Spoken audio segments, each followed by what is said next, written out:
És o melhor amigo do mundo, declarou ela na reunião de família enquanto eu ficava ali sem palavras depois de 7 anos fingindo ser o namorado dela. Essas palavras atingiram-me como um golpe físico, ali parado em frente a toda a família alargada dela que nos tinha visto juntos durante anos. Eu tinha vivido o que pensava ser uma relação comprometida com Lúcia, mas aparentemente eu tinha sido o único a receber essa informação. 7 anos da minha vida tinham sido construídos numa base que existia apenas na minha imaginação, e só agora estava a descobrir a verdade da forma mais humilhante possível. Sou o Ricardo, 31 anos, e trabalho como contabilista numa empresa de médio porte na nossa comunidade junto ao Rio Douro. A Lúcia tem uma pequena padaria no centro histórico que eu tenho ajudado a gerir as finanças desde que ela herdou da tia há 3 anos. Conhecemo-nos na universidade e o que começou como sessões de estudo evoluiu para algo que eu acreditava ser amor. Ajudei-a a renovar a quinta familiar que ela herdou nas colinas do Douro, passei inúmeros fins de semana a montar a sua banca na feira semanal, levei-a a consultas médicas quando a ansiedade dela se manifestava. E até tomei conta da avó idosa dela todos os domingos enquanto a Lúcia punha as preparações da padaria em dia. Geri a contabilidade do negócio dela, ajudei-a a navegar as épocas dos impostos, e era automaticamente o acompanhante dela em todas as reuniões de família, casamentos e celebrações de feriados. Partilhávamos tudo exceto uma cama, o que ela explicava dizendo que se estava a guardar para o casamento, algo que eu respeitava e até admirava nela. A família dela tratava-me como um genro, a avó dela chamava-me o neto honorário e os pais dela faziam regularmente comentários sobre como éramos perfeitos juntos. A reunião de família foi na quinta do primo dela nas margens do Douro, com cerca de 40 parentes presentes. Quando a prima dela Raquel perguntou diretamente a Lúcia sobre o nosso estatuto de relação em frente a todos, esperando ouvir planos de noivado, a resposta da Lúcia despedaçou toda a minha compreensão dos últimos 7 anos. O Ricardo e eu não estamos a namorar, disse ela com confusão genuína. Ele é apenas o melhor amigo do mundo. Honestamente não sei o que faria sem ele. Apercebi-me naquele momento devastador que nunca lhe tinha realmente pedido para ser minha namorada, e tinha simplesmente assumido que éramos parceiros comprometidos. Decidi conduzir uma experiência, recuando para ver a sua verdadeira reação quando parasse de estar disponível para todas as tarefas que tinha estado a desempenhar. Os resultados foram reveladores. Quando chegou a época dos impostos e a Lúcia ligou a pedir ajuda como sempre, recusei educadamente. Na verdade, estou ocupado este fim de semana. Não pode simplesmente empurrar o que estejas a fazer para a próxima semana? A confusão na voz dela era inconfundível. Quando mantive a recusa e sugeri um contabilista profissional, ela desligou sem dizer adeus. Na terça-feira ligou sobre o carro fazer barulho estranho. Recomendei um mecânico. Mas tu sempre sabes o que está errado, protestou. Ricardo, preciso mesmo da tua ajuda aqui. Quando insisti que procurasse ajuda profissional, ela levantou a voz. Por que estás a ser assim? O que se passa contigo ultimamente? O pânico no tom dela era inconfundível, não o pânico de sentir a minha falta como pessoa, mas de perder o seu sistema de apoio gratuito. Sexta-feira apareceu no meu apartamento sem avisar, ainda com o avental da padaria, frenética. Precisamos de falar. Não sei o que fiz de errado, mas isto tem de parar. Estou a ficar para trás em tudo. Sentou-se no meu sofá como se eu a tivesse traído pessoalmente. Ricardo, estou a falar a sério. Não consigo lidar com isto sozinha, e sabes que dependo de ti. Fiz-lhe a pergunta que ardia na minha mente. Lúcia, o que pensas exatamente que é a nossa relação? Somos melhores amigos. És a pessoa mais importante da minha vida. A pessoa mais importante, mas apenas quando útil. 2 semanas depois, encontramo-nos na padaria após o encerramento. Lúcia, alguma vez pensaste em mim romanticamente? Mesmo que uma vez em 7 anos? Ela virou-se com surpresa genuína. Romanticamente? Ricardo, não. És como o irmão mais velho que nunca tive. O comentário do irmão atingiu-me como um soco. Então todas aquelas vezes que fomos a casamentos juntos, nunca sentiste nada além de amizade. Pensei que compreendias que éramos apenas amigos muito próximos. A conversa tomou uma volta devastadora quando descobri que ela tinha estado a namorar outros homens durante os nossos 7 anos. Espera, tens estado a sair com outras pessoas todo este tempo? Claro que sim. Ricardo, tenho 29 anos. Pensavas que ia ficar solteira para sempre? Ela mencionou vários nomes, incluindo David, com quem tinha estado noiva durante 4 meses há 3 anos. Estiveste noiva e nunca me disseste? Não resultou. O David era muito controlador e ficou com ciúmes do tempo que passava contigo. A ironia era impressionante, o ex-noivo dela tinha reconhecido o que eu falhei em ver. Como pensavas que isto parecia aos homens com quem saías quando me tinhas a gerir o teu negócio, a passar todos os fins de semana juntos? Sempre fui honesta sobre ter um amigo próximo. Se não conseguiam lidar com isso, não eram a pessoa certa. Ela tinha mantido deliberadamente a nossa relação ambígua porque lhe servia todos os benefícios de um parceiro dedicado sem compromissos. O golpe final veio quando admitiu: sempre esperei que encontrasses alguém eventualmente. Até tentei arranjar-te algumas pessoas porque achava que seria bom teres uma namorada. Sempre imaginei que quando te casasses, a tua esposa e eu nos tornaríamos amigas, e tu poderias ser como irmão para nós duas. Mantive os limites ainda mais rigorosamente, o que desencadeou uma campanha de manipulação envolvendo toda a gente na órbita da Lúcia. A avó dela ligou numa terça: Ricardo, querido, estou preocupada com a Lúcia. Ela veio visitar-me no domingo completamente transtornada, a chorar que não queres mais ser amigo dela. Ela tem tido ataques de pânico outra vez. Os pais dela convidaram-me para jantar, uma intervenção disfarçada. A Lúcia mencionou que se estão a afastar da amizade, disse o pai. Lembras-te quando foste despedido? A Lúcia estava tão preocupada contigo. Estes exemplos pareciam vazios comparados ao apoio substancial que eu fornecera durante anos. A manipulação escalou quando a Lúcia apareceu no meu trabalho com doces da padaria. Trouxe isto para ti e os teus colegas. Quero pedir desculpa. Os meus colegas ficaram encantados, comentando sobre a minha namorada atenciosa. Ela não corrigiu. Tens razão que as amizades devem ser equilibradas. Quero trabalhar nisso. Sinto a tua falta, Ricardo. Talvez pudéssemos tentar namorar. Namorar mesmo. Se é isso que é preciso para te manter na minha vida, estou disposta. A oferta de fingir interesse romântico apenas para manter os meus serviços foi talvez a coisa mais insultante que podia ter oferecido. Na conversa final na Quinta do Douro, perguntei-lhe: Olívia, em todos estes anos, alguma vez quiseste realmente uma relação romântica comigo? Não, Ricardo. Nunca me senti assim. Sempre esperei que encontrasses outra pessoa enquanto continuavas a ser o meu melhor amigo. Até pensei em pedir-te para seres padrinho no meu casamento um dia. A imagem de me ver casar com outro depois de 7 anos como seu gestor de vida não pago era absurda e dolorosa. Tenho estado a encorajar mulheres a convidar-te. Como a Sara da feira, disse-lhe que estavas solteiro. A Jéssica do yoga, dei-lhe o teu número. Nunca percebi por que não estavas interessado. Expliquei que não estava disponível para outras porque pensava estar numa relação com ela. Oh, nunca percebi que pensavas que estávamos juntos assim. Quer dizer, namorar mesmo. Ver como corre.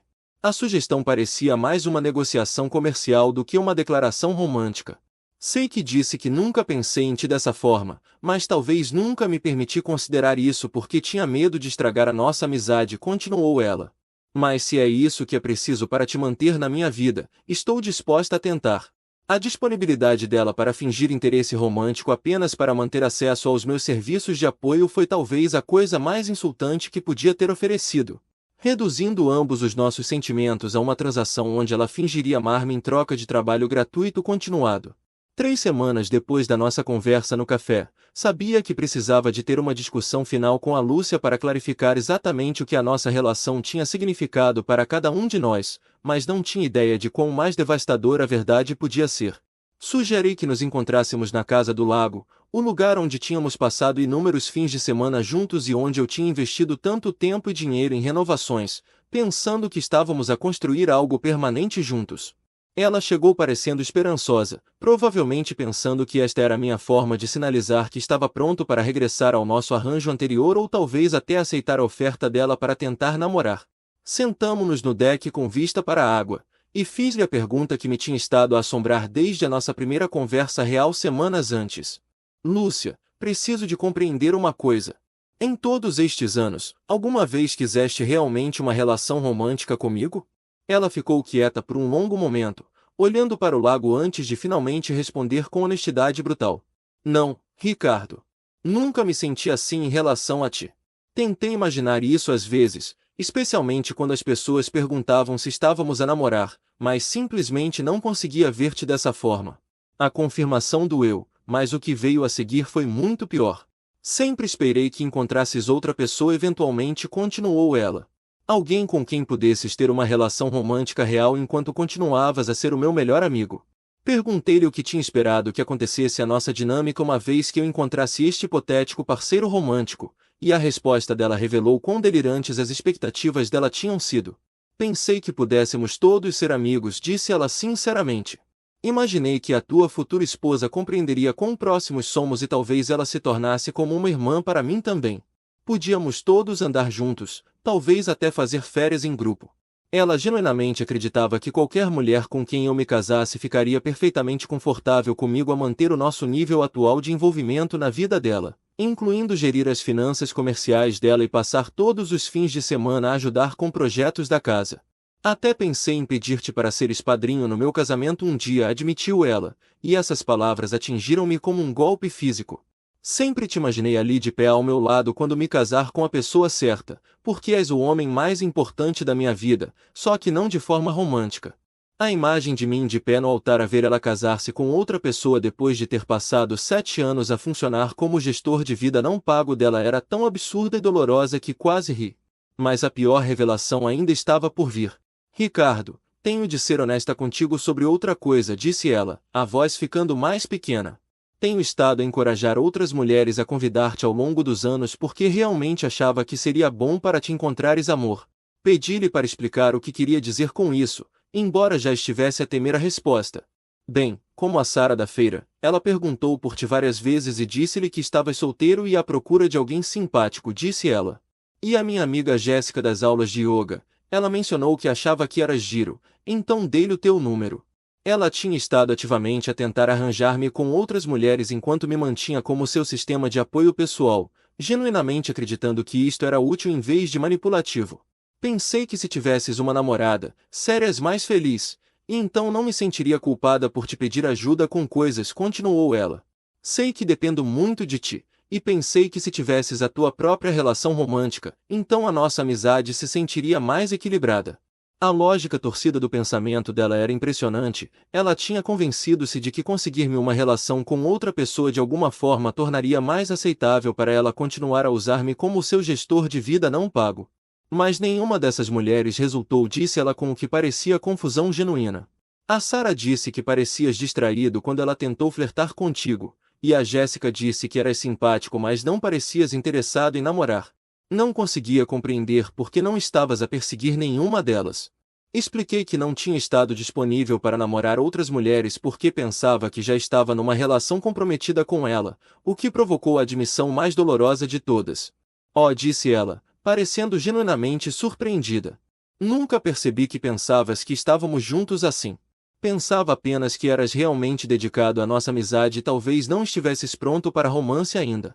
A capacidade dela de ler completamente mal 7 anos de comportamento dedicado como dedicação de amizade platônica em vez de amor romântico era ou incrivelmente ingênua ou voluntariamente ignorante, e já não tinha certeza de qual possibilidade era pior. Depois daquela conversa final na casa do lago, tomei a decisão mais difícil da minha vida adulta e enviei a Lúcia uma mensagem explicando que já não podia continuar a nossa dinâmica unilateral e precisava de ir sem contato para minha própria saúde emocional. Bloqueei o número dela, removi-a das redes sociais, e pedi aos nossos amigos mútuos para não partilharem informações sobre qualquer um de nós com a outra pessoa. Pensava que esse seria o fim, mas subestimei severamente quão desesperada ela ficaria quando percebesse que eu estava a falar a sério sobre cortar laços completamente. Numa semana, o meu telefone estava a tocar com chamadas de números que não reconhecia, e quando atendi uma delas, era Lúcia a usar o telefone da colega de trabalho. Ricardo, por favor não desligues, disse ela rapidamente. Só preciso de 5 minutos para explicar como vou arranjar isto. Desliguei imediatamente e bloqueei esse número também, mas ela continuou a encontrar novos telefones para ligar, a linha comercial da padaria, o telefone fixo dos pais dela, até telefones de clientes quando vinham à padaria. A escalada tornou-se genuinamente preocupante quando ela começou a criar contas falsas nas redes sociais para monitorizar a minha atividade e enviar-me mensagens. Ela usaria fotos de mulheres aleatórias com nomes como Jennifer ou Amanda e tentaria iniciar conversas sobre amigos mútuos ou comentar nos meus posts com observações que deixavam claro que ainda estava a acompanhar a minha vida diária. Apanhei-a quando ela cometeu um erro e referenciou algo que só ela saberia sobre o meu horário de trabalho, revelando que Amanda era realmente ela a tentar manter contato. Mas o comportamento de perseguição foi além do assédio online. Comecei a notar o carro dela estacionado fora do meu prédio de apartamentos a horas estranhas, e ela começou a aparecer em lugares que sabia que eu frequentava. O meu ginásio relatou que uma mulher correspondendo à descrição dela tinha perguntado ao pessoal da recepção sobre o meu horário de treino, alegando ser uma velha amiga que queria surpreender-me. O café onde eu trabalhava aos fins de semana disse-me que alguém tinha estado a perguntar aos clientes se me conheciam e se me tinham visto por lá ultimamente. A minha vizinha a senhora Shen mencionou que tinha apanhado uma mulher a tentar deixar algo na minha porta às 2 da manhã, e quando confrontada, a mulher alegou ser minha prima a deixar uma mensagem de emergência familiar. Sabia que era Lúcia porque a senhora Shen descreveu-a perfeitamente, e na manhã seguinte encontrei uma carta manuscrita que tinha sido deslizada por baixo da minha porta. A carta tinha 6 páginas de divagação desesperada sobre como a nossa amizade valia a pena lutar e como ela estava disposta a fazer as mudanças necessárias para me ter de volta na vida dela. Sei que te dei como garantido, escreveu ela. Sei que devia ter apreciado quanto fazias por mim, mas pensava que tínhamos todo o tempo do mundo para descobrir as coisas. Nunca percebi que estavas apaixonado por mim, mas agora que sei, talvez possamos trabalhar com isso. Estou disposta a tentar ser tua namorada se é isso que realmente queres. A carta revelou que ela ainda via a situação como um mal-entendido que podia ser arranjado com a combinação certa de persistência e compromisso mínimo da parte dela. Não estava a pedir desculpa por 7 anos de manipulação emocional, estava a oferecer a tirar-me um osso fingindo interesse romântico apenas para manter o seu sistema de apoio intacto. A situação tornou-se tão intrusiva que comecei a documentar tudo e considerei seriamente pedir uma ordem de restrição. Ela tinha contactado os meus pais idosos alegando estar preocupada com a minha saúde mental e perguntando se eles achavam que eu precisava de ajuda profissional. Disse-lhes que eu tinha estado a agir estranhamente e afastar-me de pessoas que se importavam comigo, pintando-se como uma amiga preocupada em vez da pessoa cujo comportamento me tinha levado a cortar contato. A minha mãe ligou-me confusa e preocupada, perguntando se estava tudo bem e se tinha estado a ter problemas com depressão ou ansiedade. A Lúcia parece tão preocupada contigo, disse ela. Ela mencionou que tens estado a isolar-te e a recusar ajuda de amigos. Tens a certeza de que estás a tomar conta de ti próprio? Ter de explicar aos meus pais que a minha amiga estava realmente a perseguir-me depois de eu descobrir que a nossa relação de 7 anos era completamente unilateral foi humilhante e exaustivo. A gota d'água veio quando cheguei à casa do trabalho para a encontrar sentada no lobby do meu prédio de apartamentos, tendo de alguma forma convencido o guarda de segurança que era minha prima à espera de me surpreender para o meu aniversário, que não era por mais 4 meses. Não aguento mais isto, disse ela quando me viu, lágrimas escorrendo pela cara. Sinto tanto a tua falta, e não percebo por que estás a ser tão cruel. Tudo o que quero é voltarmos a ser amigos. Disse-lhe claramente que se continuasse a contactar-me ou a aparecer na minha casa ou local de trabalho, pediria uma ordem de restrição e envolveria a polícia. Mas mesmo essa ameaça não pareceu registrar enquanto ela continuava a falar sobre como podíamos resolver as coisas se eu lhe desse apenas outra oportunidade.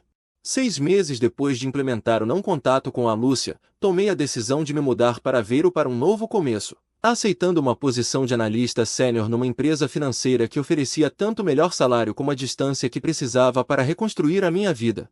A mudança pareceu como emergir de um nevoeiro emocional que tinha nublado meu julgamento durante 7 anos, e pela primeira vez desde a universidade, estava a viver inteiramente para mim próprio em vez de organizar a minha vida em torno das necessidades e horário de outra pessoa. Comecei a ver um terapeuta especializado em relações codependentes, e através das nossas sessões, comecei a compreender como tinha possibilitado o comportamento da Lúcia ao consistentemente aceitar migalhas de afeto enquanto fornecia refeições completas de apoio e devoção.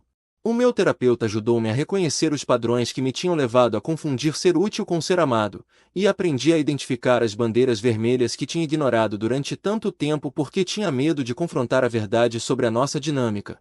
Pela primeira vez em anos, comecei a namorar com limites saudáveis e expectativas claras, eventualmente conhecendo a Helena, uma bióloga marinha que mostrou interesse recíproco genuíno em construir algo juntos em vez de apenas aceitar o que eu podia providenciar para ela.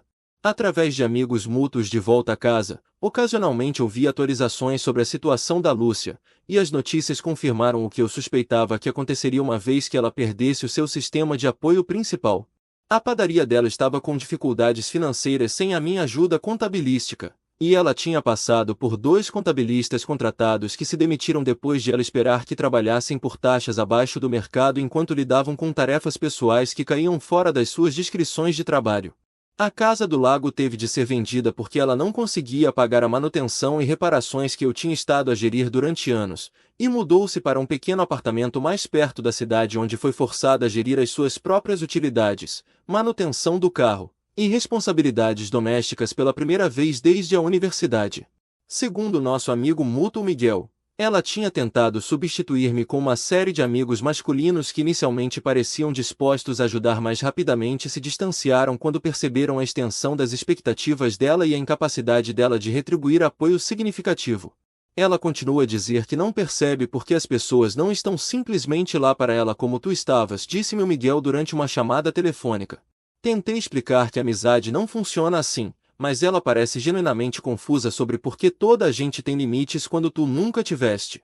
A mudança mais significativa veio quando várias das suas amigas próximas a confrontaram sobre o seu comportamento de perseguição depois de aprenderem a história completa de como ela me tinha tratado e por que eu tinha desaparecido tão completamente da vida dela. Aparentemente, a amiga dela Raquel chamou-lhe a atenção durante um jantar de grupo, dizendo-lhe que contactar os meus pais e aparecer no meu apartamento era inapropriado e assustador em vez de romântico ou dedicado. Ela perdeu muitos amigos quando eles perceberam como te tinha estado a tratar, explicou Miguel. As pessoas começaram a olhar para trás nas suas próprias interações com ela e a reconhecer padrões similares de expectativas de apoio unilateral. Eventualmente, a Lúcia procurou terapia ela própria depois do seu comportamento de perseguição lhe ter custado várias amizades importantes e ela ter começado a compreender que as suas ações estavam a afastar as pessoas em vez de as trazer mais perto. Segundo Miguel, ela estava lentamente a começar a compreender como o seu tratamento de relações como transações em vez de parcerias mútuas tinha danificado todas as conexões significativas na sua vida. A ironia não me escapou que levou a perder toda a gente para ela finalmente examinar os seus próprios padrões de comportamento e considerar como as suas ações afetavam outras pessoas. Um ano depois de me mudar para Aveiro, estava a prosperar de formas que não tinha experienciado desde antes de conhecer a Lúcia, com uma trajetória de carreira que refletia as minhas capacidades reais em vez de ser retida por drenos de tempo e energia. Uma relação romântica construída em respeito mútuo e responsabilidades partilhadas, e amizades onde me sentia valorizado por quem eu era em vez do que podia providenciar. A Helena e eu tínhamos nos mudado juntos e estávamos a falar seriamente sobre casamento, mas desta vez sabia com certeza que a minha parceira me via como uma parte essencial da vida dela em vez de um fornecedor de serviços conveniente que ela esperava manter por perto permanentemente. Quando Miguel mencionou que a Lúcia tinha perguntado por mim recentemente e se perguntava se eu estaria aberto a uma conversa sobre encerramento e pedidos de desculpa, apercebi-me de que sentia apenas simpatia distante pela pessoa em que ela se tinha tornado e contentamento completo com a vida que tinha construído sem ela. Os 7 anos que tinha investido no que pensava ser amor tinham me ensinado exatamente o que merecia numa relação real, e finalmente estava a recebê-lo.